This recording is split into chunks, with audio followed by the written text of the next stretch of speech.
Queria saber do ministro se ele vê alguma similitude entre o veto do ministro Gilmar Mendes à posse de Lula na Casa Civil e o veto de Alexandre de Moraes em relação ao nome escolhido pelo presidente para a PF, já que são cargos de nomeação exclusiva do presidente. Sim e não. Por quê? A questão jurídica é a mesma.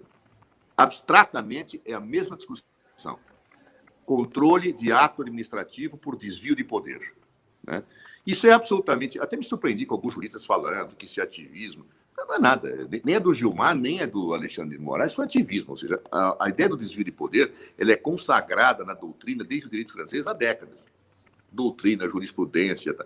É a ideia de que um ato administrativo não pode ser praticado fora da finalidade para a qual a lei o criou. Esse é o princípio da legalidade. Ou seja, se a lei criou um ato para um fim, eu não posso praticar concretamente esse ato fora da finalidade para a qual ele existe. Chama de desvio de poder, desvio de finalidade, o ato é inválido. Muito bem.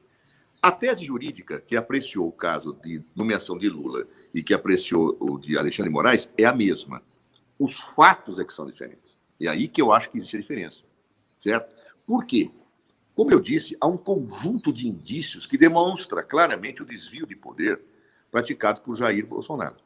Existe a declaração do Moro, sozinha ela não diz nada. Mas ela foi confirmada em coletiva por Jair Bolsonaro, quando fala dos relatórios, quando fala da situação de que ele pede investigações quase de joelhos para serem realizadas. Por que investiga mais a Marielle e menos o meu caso? É visivelmente a intenção, o chamado móvel ilícito, de dizer investiga mais isso, investiga menos aquilo, eu quero relatórios sigilosos, etc. e tal. Isto se soma às mensagens que Sérgio Moro divulga, relativamente à deputada, em que ele fala, olha, aceite o Ramagem, ou seja, o Ramagem, que era amigo do filho, comprovadamente, vai para lá para fazer aquilo que o próprio presidente disse que gostaria. Isto, a meu ver, são indícios claros de desvio de poder. No caso da nomeação de Lula, eu vejo diferença. Eu era advogado-geral da União, então eu examinei bastante esse caso, até porque fui eu que fiz a defesa na época. O que você tem no caso de Lula?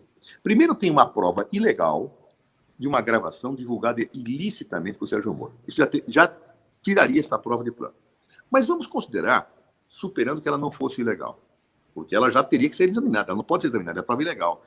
Ele não poderia ter feito aquela gravação, nem ter divulgado daquela forma, o que levou a induzir a erro, a meu ver, o Supremo Tribunal Federal. Mas vamos imaginar que, efetivamente, aquela prova fosse legal e pudesse ser considerada.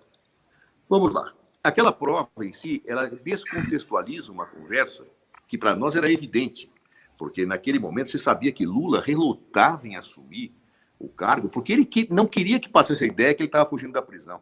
Nós tínhamos artigos de pessoas que defendiam o Lula, que diziam, tem que nomear para sair da prisão, mas não era essa a lógica. O governo estava absolutamente quebrado.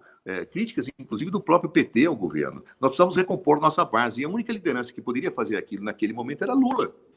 Claro.